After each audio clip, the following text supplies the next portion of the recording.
right, this is going to be an interesting one. I've not done anything like this before, but let me tell you, I've got a plan for today. We're going to go over a whole album, and I'm going to try and fit it in less than an hour. And I've got a plan because I've listened to the album, listened to it twice. No doubt I have said what it is in the description or title for this video. It's this new RAYE album, and it's so good that I didn't want to try one song and make it all, you know, like just doing one song and trying to sum up the album in that kind of way, because while there are a lot of continuous ideas through this album that connect lots of different songs, there are also lots and lots of things about this album that do not transfer from one song to another. There are some really jazzy songs, there are some really R&B songs, there are some very, very orchestral songs. So we are going to have a look through every single song on this album for what I think is the best bit of that song, and I'm just going to explain what goes on musically in those bits. Here we go. Intro, Girl Under the Grey Cloud. AM on a rainy night in Paris. Cue the thunder. Autumn leaves. Okay, it's just that chord. I absolutely love that chord. Now it comes in super strong, slightly early, I would say, trumpets with that high B there, just blasting that out. But that is not all the chord. Oh no, that is not all. In fact, this chord has a C in the bass, so we've got a B up there, C down there. So we're already dealing with a major seventh interval there, and then the notes in the middle, well, I don't know the exact voicing, but what we've got is an E flat, a G, and also a D. So those are all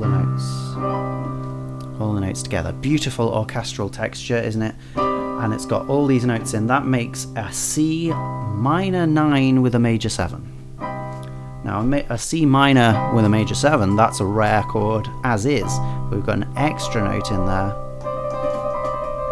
making this complex 5-note chord that doesn't really exist in a key.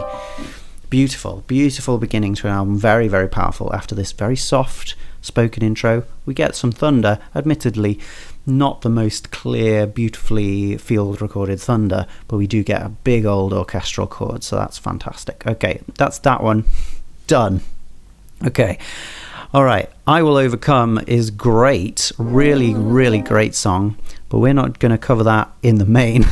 We're going to have a look at the extra long end for the final verse. Okay, I think this song really does deserve more depth, so please listen to it and see if you can understand everything that's going on. We're just going to have a listen to this final verse.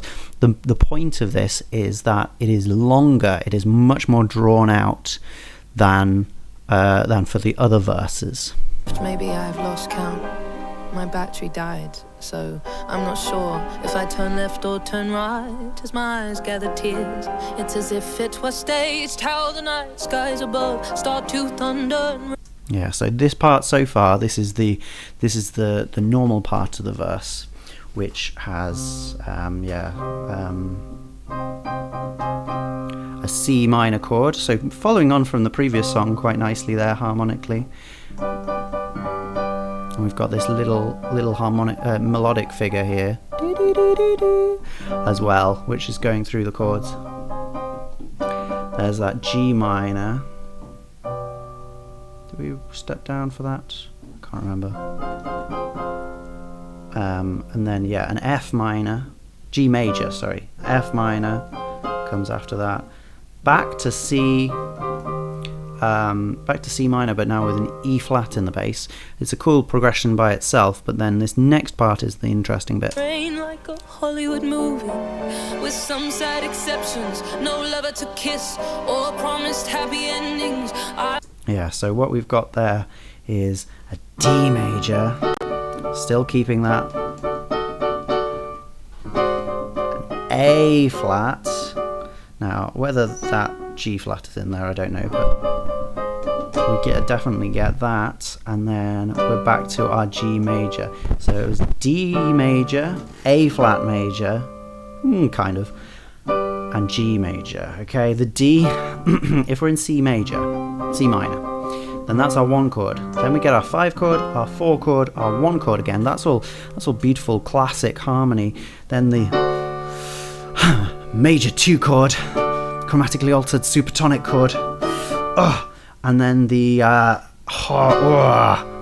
French 6th, if you were like, or you could consider it a German 6th for a moment there, but regardless, I don't think of those as what that is. That is, as far as I'm concerned, the tritone substitution, or the other world's chord change, as I like to call it, moving from the 2 there to the flat 6, and then back to the 5. I think it's beautiful. Moving on, we do it again. Yeah, and really nicely, the G retains the C from the A flat chord, so we get this sus chord to begin with, which then resolves, building a lot of sort of suspension and excitement for where we're going to go. But then we do it again. We do this again and this again. We do it again twice. 3 times with different orchestral accompaniment for each one. What about this one? Again, we do it again. We do it again. And there we go. We finally get that perfect cadence. Back to C minor. Wow, cool. That's not even the most climactic moment of this song, but I just wanted to point it out because easily missed, definitely an easily missed feature of this song. Yeah, I really like it. It gets so much more, bombastic towards the end, as this whole album is extremely bombastic and exciting. Theatre kid, but it's good. It's really good. Anyway, this next one, Beware, the South London lover boy, living in quite South London at the moment, but nonetheless there. So, it's about me. It's not. I've got wife and kids. Tempo increase. Yeah, this is what we care about with this one. This is what we care about. Yeah. So we basically it's Come On Eileen. Do you know Come On Eileen? Where we go. I can't remember what key Come On Eileen's in. Come on. Okay. Come on, Eileen to Leroy. Come on, Eileen to Leroy. Come on. Now you're all grown. Oh, Eileen. Come on, Eileen. Eileen to Leroy. I don't know what it does. Yeah. Anyway.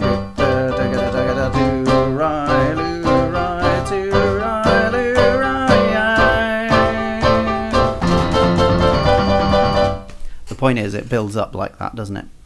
I can't believe I missed an opportunity to do the squeezy old Kevin Rowland's voice, but I did, although I just did it then. I suppose I didn't. This does the same thing, but it does it, I would say, to a much more extravagant degree. Let's hear it. So there's our previous section finishing. Alright, girls, wherever you're listening, in your house, in your car, walking home from... And then this is our next section. Just a pentatonic scale there from that bass thing. Okay, and what tempo is that going in at the moment? Let's get up good old taptempo.io or whatever it might be. I've actually stopped using that one most of the time, but I'll use it today. Here we go. 1, 2, 3, 4. 1, 2, 3, 4. 1, 2, 3, 4. 1, 2, 3, 4. It's accidentally picking up extra clicks that I'm doing, so I'm going to try again. 1, 3, 4. 1, 2, 3, 4. Something like 139. Something like 139 there. Okay, let's play on a bit. Let's see if it changes. After dark, I need you to repeat after me. Stay wary, girls. It's scary out there. Clicks on the offbeat, of course. What about now? Has it changed yet? Let's check. 1, 2, 3, 4. 1, 2, 3, 4. No, it's pretty similar. Maybe actually slightly slower. So that's fun. Let's see. Best to stay prepared. Okay, this feels a little different, doesn't it? A little more like that. Da, da, da, da, da, da. Okay, about 155. Wow, yeah, that's quite a big increase.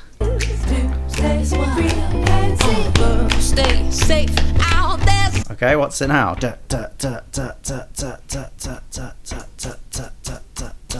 Well, it's about 185. That's significant. That's very fast.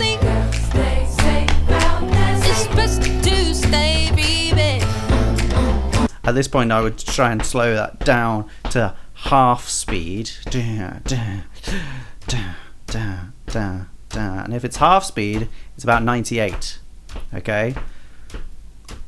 But if it was double that, that's 196. That's very fast. Yeah, the increase is massive. So if we were going 135 or thereabouts to begin with, that's something like 73. So 73 to 96. Actually doesn't sound that massive. Let's see if we go any further. 1, 2, 3, 4. 1, 2, 3, 4. 1, 2, 3, 4. 1, 2, 3, 4. 1, 2, 3, 4. Okay, we're now over 120. Stay prepared.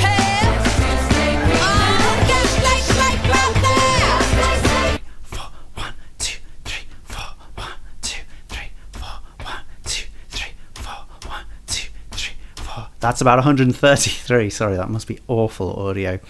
133. 1,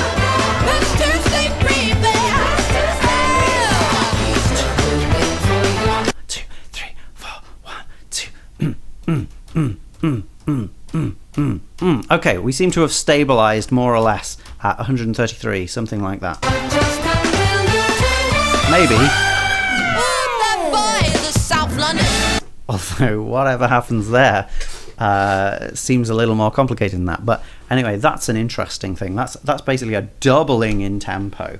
So going from 133 at a normal speed to 133 at a half speed, right? So that's an increase of 133 roughly, isn't it?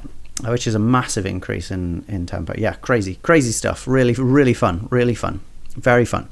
Now, WhatsApp Shakespeare is a multifaceted song, and it doesn't really make sense to just pick one thing from it. I especially like the eerie whole tones and chromatics towards the end, which are great. But what we're going to talk about here is something that is a common thing for the album, which is the way that it interlaces sort of orchestral and jazz influences with more modern aesthetics. Once upon a time there was a girl and there was a serpent.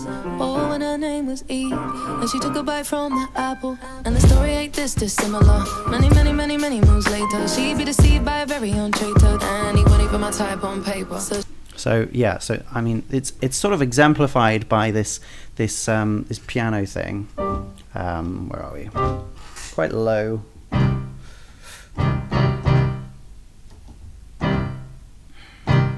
Get that C minor, and then we get F minor, and that's basically all that's going on there, apart from a really fast trill up there. Sorry, microphone. So that trill is very sort of dramatic, isn't it? And exciting in a non-classic R&B kind of way. But the way that this is used in this song is as if it's an R&B sample, or a hip-hop sample even, and the melody then goes much more in that kind of direction. This so it's got this 2-1 thing going from the D back to the C. I don't know if you know, but 2 is the most popular note in the scale for all songs these days, because it's so inoffensive with most of the standard chords. However, here it has more of a jazz thing. It's like, now you say you love me. That's the same kind of note there, smashing through on that minor chord. Really fun. So there's this interlacing, and then that melody, which is just 2-1, really straightforward, repetitive, lots of syllables melody, then goes da-na-na-na, this jump down of an augmented fourth when we get to the F minor chord, which is an F minor 6 because of that D there in the melody. So there's a lot of a lot of drama in this, which is not in your standard hip-hop or R&B music, or pop/rock, which this is described as on Cobras. Anyway, that's the basic element I want to show you of this song, but really go and listen to it. There's so much more going on in this song. We gotta move on. I actually have somewhat of a deadline for this. I need to get it done in under an hour, so we're gonna keep pushing. Winter Woman, not one of my favorites, but I think it's really cool what happens in the bridge here. So here it is. It's overall quite an EDM sort of feeling track with some clubby aesthetics to it. Maybe not strongly dance music centric overall, but it definitely has some clubby aesthetics. But then in the bridge, things start to sort of wash away to some degree.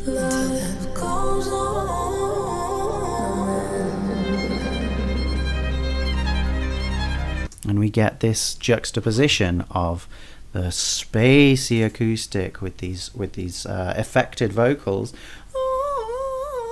doing their Jolene melismas there, with this Vivaldi-esque violin doing where are we? Got a lot of C minor in this album. Can I do that? I don't know. Probably no. It's basically doing its arpeggios. It's nice. So it's very like is it Storm from the Four Seasons? I don't know. I don't care for the Four Seasons anymore. Not after Vivaldi was cancelled.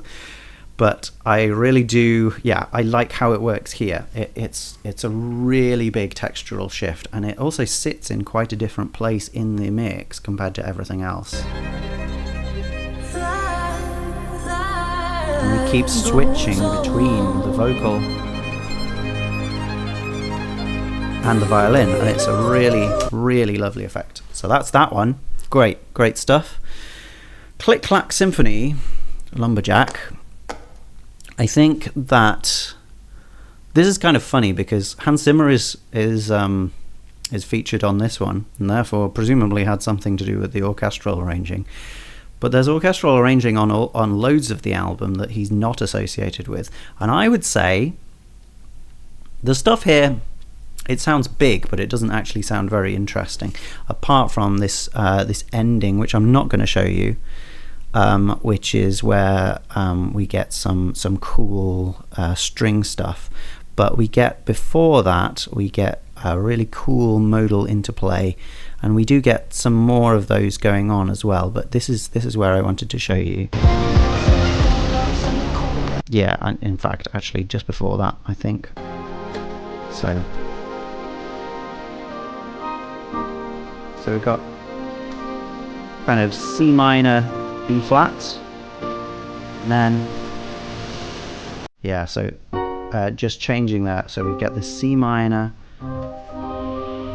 kind of thing fizzing around in the string orchestra, maybe with some other things as well, and then we get this B flat major chord as well, dum dum dum dum dum dum, and then that takes us to a D flat chord. Now we don't normally get a B flat major chord and a D flat major chord together, but we do get that here.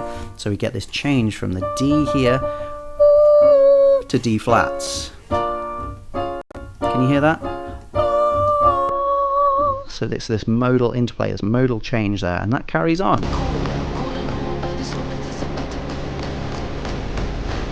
There we go. So now we're on F minor. That's very close to the other one, would fall to E flat major, which is sort of a gateway chord between these two, and there's our B flat major.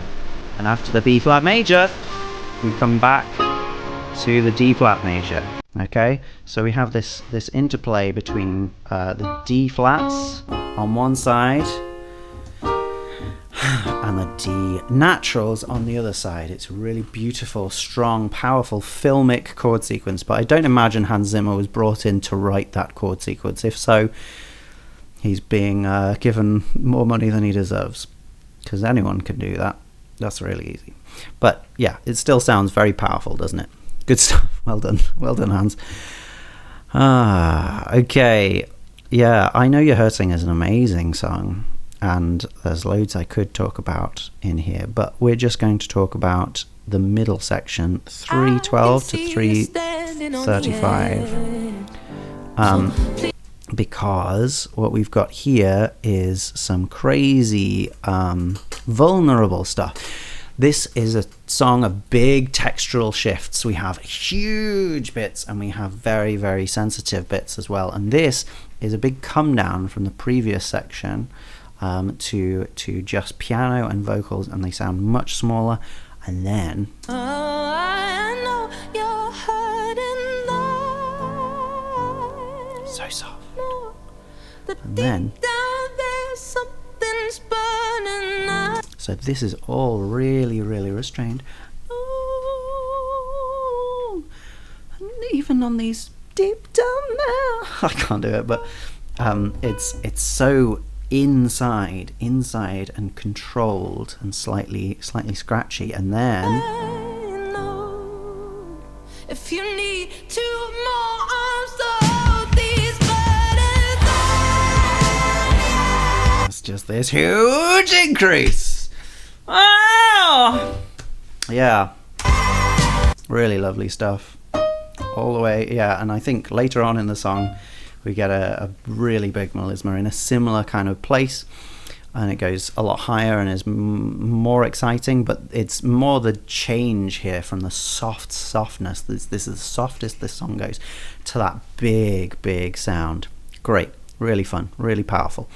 Lifeboat, also not one of my favorites, but I do like the build-up that happens. Yeah, this is another sort of EDM feeling one.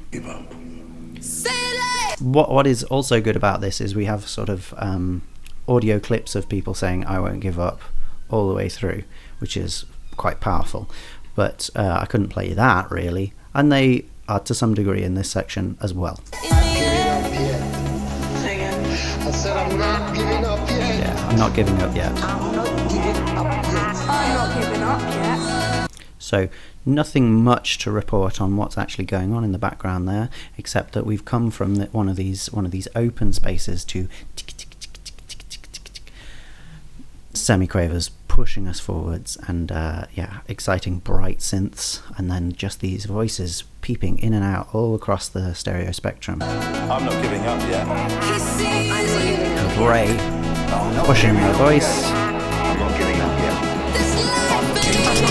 Coming in with the snare kind of thing there. Electric snare horribleness. I'm not giving up yet. But I'm not giving up yet. I'm not giving up yet. I'm not giving up. And yeah, underneath, well, it feels actually like the vocal choices for the "I'm not giving up yet." It's an interesting concept, not giving up yet, isn't it? Anyway, like, you could say that forever, but at some point you might actually just stop saying that. I'm not here to rain on the hope parade that this album has. What was I going to say? It was that I think those ones chosen, they seem like they're actually increasing in volume compared to some of the softer ones that we heard earlier. So they everything's ramping up, as well as RAYE's voice also just on top of everything, pushing forwards.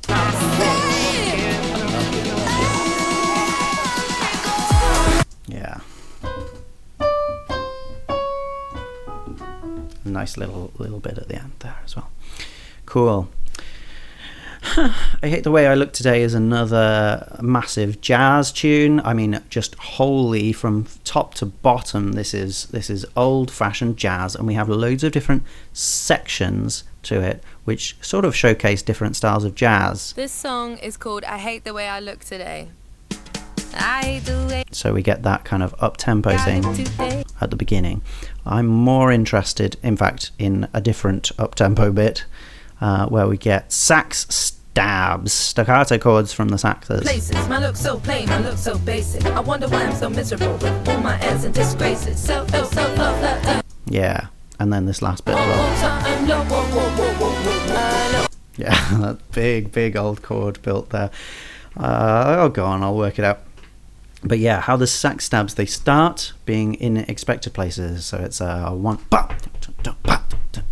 and then they diverge. Places, my look so plain, my look so basic. I wonder why I'm so miserable with all my airs and disgraces. So making from a simple rubric a complex rhythmic landscape. It's really fun.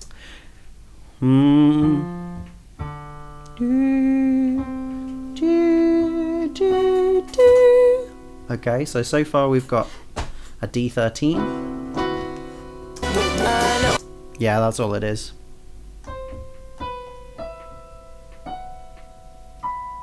Yeah, it's just a D13 with a lot of 13 actually. But yeah, it's not as interesting as I thought it was. Sounds good though, and it goes across so many octaves, so that's a really nice bit too.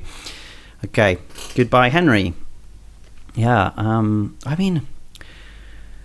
I really like the lyrics of this one. I like it. Sort of reminds me of Last 5 Years, in that it's very fourth wall breaking, quite confrontational to the listener to some degree, yeah. At the end of the day, my favourite bit is not any of the music from it, but which admittedly follows a quite nice chord sequence. But it's just the introduction of Al Green that comes halfway through. Where is it? About here. Again, coming down in the middle. But it is my pleasure Big thing that happens a lot on this album. say that all the way from Memphis, Tennessee, put your hands There's that orchestra. together, ladies and gentlemen, for Al Green. And then it feels like we're just slipping into a classic Al Green smooth soul song from the early 70s there. For instance, where are we? I'm so in love with you, whatever you wanna do, it's alright with me, 'cause you make me feel so brand new. Is that how it goes? Anyway, that's a lovely song, and it feels like we're just slipping straight into that. It's a really nice change from the orchestral swirls to suddenly this nice organ-led funk band. That seems like such a ridiculous way to describe it. Had a couple of moments in Nightingale Lane that I thought about looking at. At the end of the day, the best one is the last one, 356 to 414. A lot of these songs just ramp up. They ramp up so much towards the end. It's overwhelming. Listening to this twice on the trot here has been quite a lot, because it's a long album. I think it's an hour 13, so 73 minutes of music, and that's a lot of music. But nonetheless, I think it's been fruitful. I may leave it for a bit, but I will definitely come back to this in the future.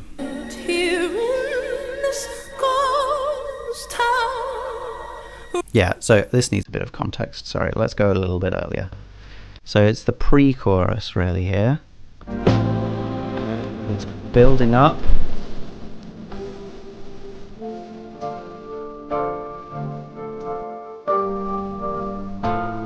And then we sort of stop on that particular chord, which is the 4 minor of this key, which is like F major. But this is a B flat minor chord. We've got Ghost in the melody. We've come across that before as well, haven't we? Which one was that in? Good test for you. It's the 2 against that 3. All right, I'll tell you. It was in What's Up Shakespeare. Ghost. almost, but very, very differently sung here, isn't it? Much more sort of quasi-operatic, and we've got the texture of these harmonies, and sort of the texture here is really intermittent. That's the only thing that is sort of carrying through, is strings all the way up there. Right here on this ground is where someone once loved. Yeah, and then this time we don't just hold on that chord, because we have that so that's an E flat minor chord as well, very far from F major, but someone's yeah. So we get a 4 major chord there for a moment.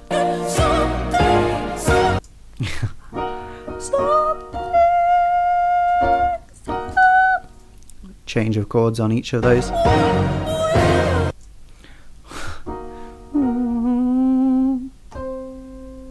Yeah, that sounds like it goes to an F major there.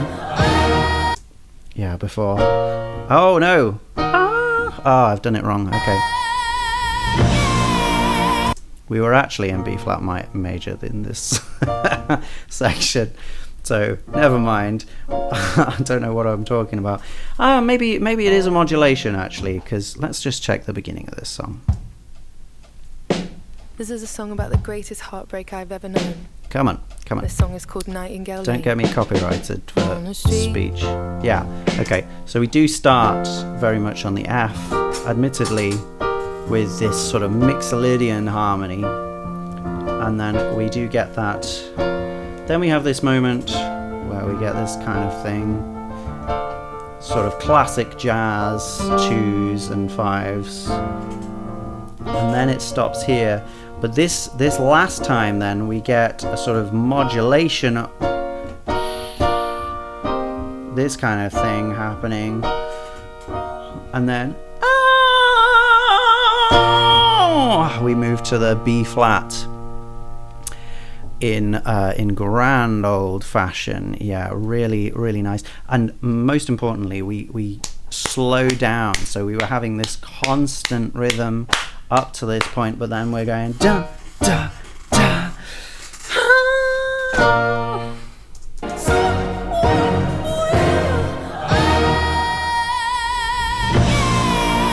Yeah, also having the on the 4 chord there, the E flat minor chord, but then when we go to the B flat chord where we could just stay on the same note, goes up again.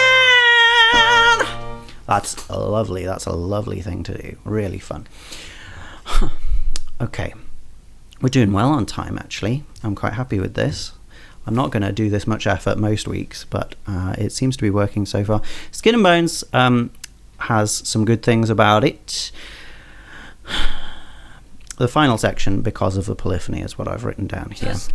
And so let's see what's going on there. 235.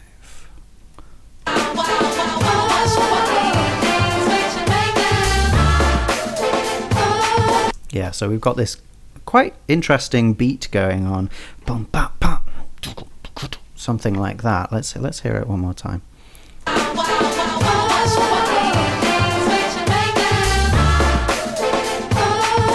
Yeah, dum da da da dum ga dum. So the snare there, not coming just on the offbeat, in quite a complicated pattern, which is a little disconcerting with all the other things going on as well. Just listen to all the different melodies going on. It's a low and oh going on, and then wow. And we've also got the saxes back, doing these chord clusters.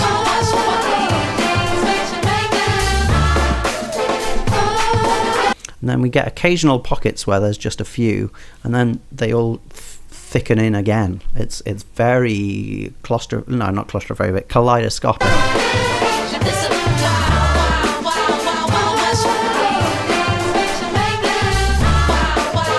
Wow, wow, wow, West as well. Oh, check it out.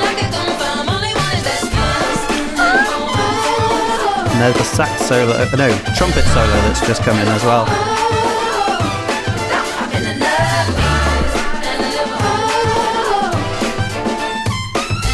Yeah, So all of these different elements just layered on top of each other at different points, not constantly. It doesn't feel like everything's trying to get your attention all times. It's a mixed bag. Sometimes it's just one thing, and sometimes it's like 5 things. So it's a really curious way to do things there. Now, my favorite bit of this is right here. Help me, Lord, I need you to tell me. Yeah, the point is the lovely break on the voice there. Help me, Lord, I need you to tell me. And it's such a tiny break as well, but it is, it's just, I just really like it. I like the humanity in it, if you like. And no doubt people have talked about that song way more than necessary, so that's all I need to say. I do like it a lot, but that is my favourite bit.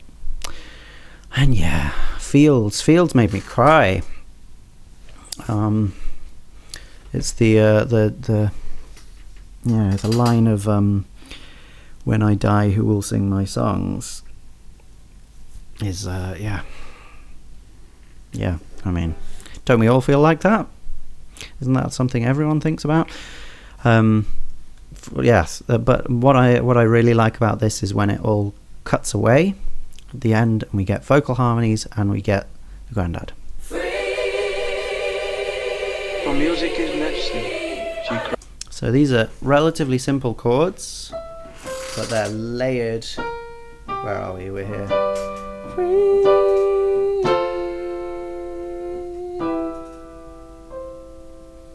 Could be, yeah. I think it's a C major chord. Could be an E minor chord. We'll hear it again.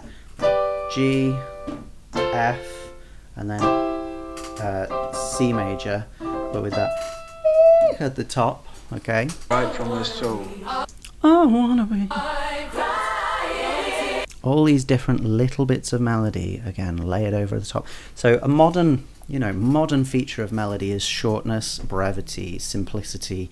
Just a couple of notes. That's really common, and so it feels like that we've taken that concept and we've just stuck loads together to make an uncompromising, much more difficult to digest set of things. And this is across a lot of these tracks. She set sail with a tent for a tour of the world. And so you can hear as well as those different little bits of melody, we've also got the chords coming back in. We've got the spoken layer of the Grandad Michael as well. So it's an interesting texture, but it's very simple. It's ever changing, just like Skin and Bones. I never forget. Yeah, so the chords there with the no going on at the same time. And love. Yeah, so really nice how those things are layered together. You'll always be Grandad's little girl. Yeah, it's a really, really beautiful song. And I am not a massive fan of these last 2 main tracks. Joy is an interesting one because, I mean, could it be more Don't Stop Till You Get Enough? It could, but that is nonetheless the prevailing feeling I get from it, is that it's not that song. However, if you're not listening to Michael Jackson for any particular reason, and there are many, it might do as a kind of memory for when things were simpler.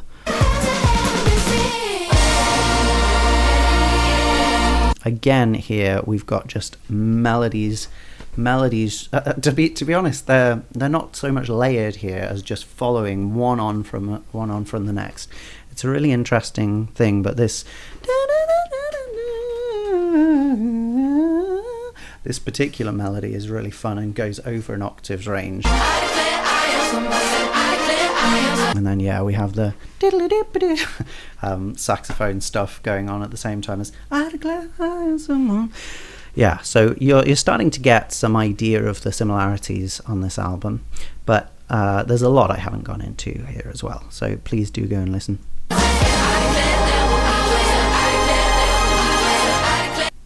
I declare that will. Yeah, so two things laid over each other there as well. Yeah, maybe I didn't sell that one as well as I could have. I could have started a bit earlier and you could have seen the development of those melodies a bit more. But go and listen to it. Happier Times Ahead has some cool harmonies in the bridge. Where are we? 246.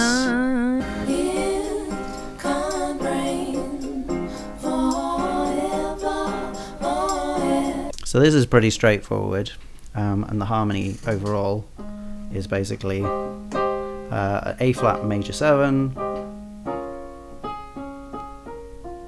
and then like a D flat 6. So a 1 and a 4. So far so lounge jazz, nothing particularly complicated about that. The melodies of the or the melody and the harmony of the melody is basically just going down like that, chromatically. So again, still pretty straightforward. I don't know how. And then we get those all going, up from the low chord there. They start as an A flat chord, and then they sort of walk up.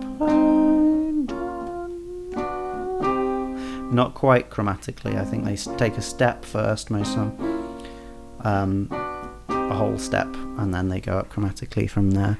But yeah, a chromatic movement in a whole chord, basically. Yeah, and then that's a little bit thicker. What was going on there? Let's hear it again.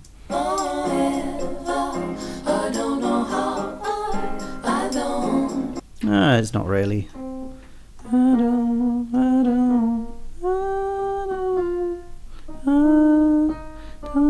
Yeah. So it's just moving that chord down chromatically again.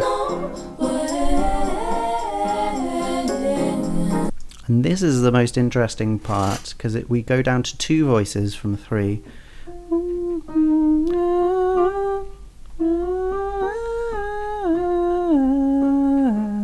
That's the top voice. And let's hear the lower voice again.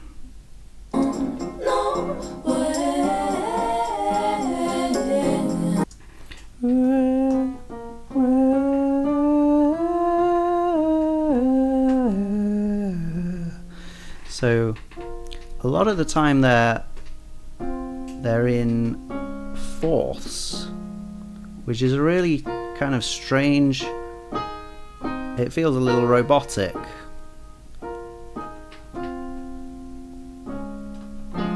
That's the kind of thing. Weird. So that's my favourite bit of that song. Finn is fun, but also long, and we are just going to skip right to the end and have a look at 6:05 for these lovely harmonic shifts. Live, and thanks for supporting me, and thank you. I love you. I love you. This is the album. Oh, and thank you to my distribution, Human Resources, and Jay Irving. Shout out you guys who believe. Yeah, so this is a big F sharp major chord, and it goes to a D chord. I don't know, what's that?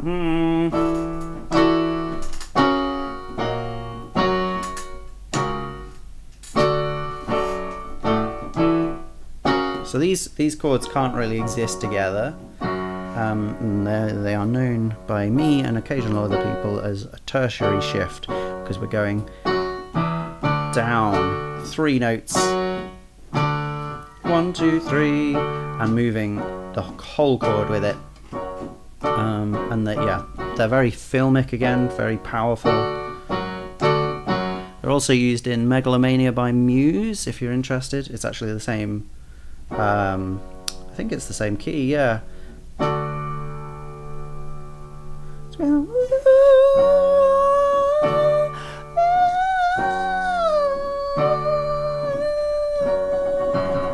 yeah, I'm pretty sure it's the same key.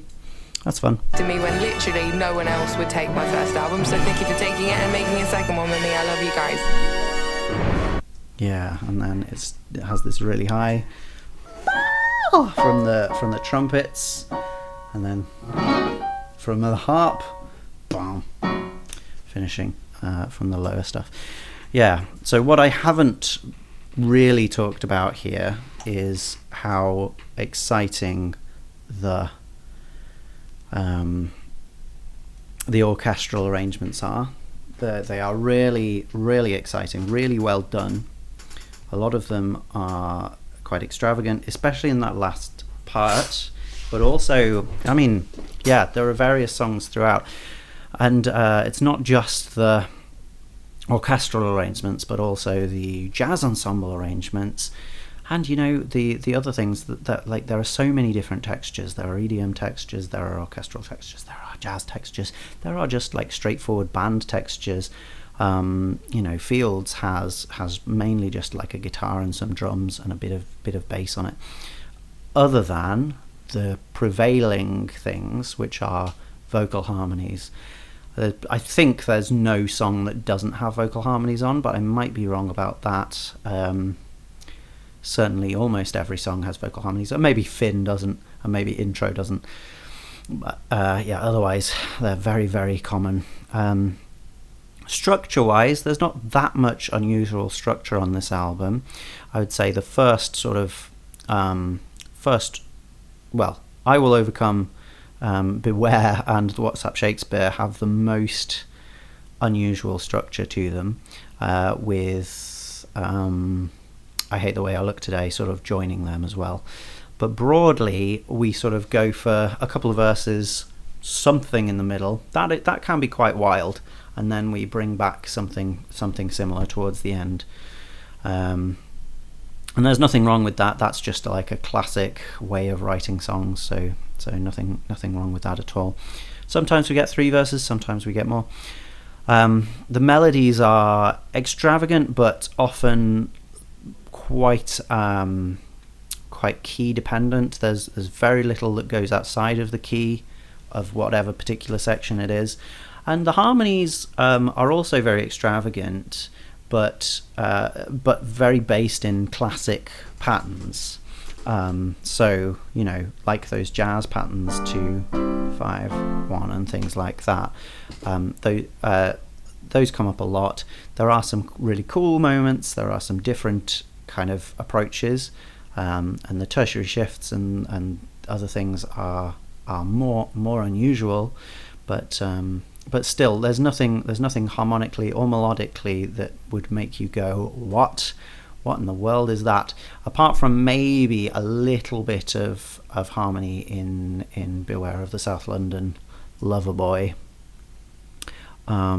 where there's something going on there that's a little bit fun, a little bit. I did not expect it, but it might just turn out to be some straightforward jazzy stuff. Not sure about that. Anyway, it's really the textures are the most incredible thing, and the way that it's also tuneful and it mixes all these different elements together. That's definitely the best thing about this album. Yeah, it's also pretty funny. It's pretty emotionally cued in lots of different ways, and that's great. I did enjoy RAYE's previous album, but I didn't think anything like this was coming, so I'm grateful for that. It's really great. Keep doing it. I hope this album cycle goes really well. Go and listen to RAYE's excellent album, which is definitely the best one that I've listened to this year. It is called This Music May Contain Hope. Have a lovely day and a lovely life.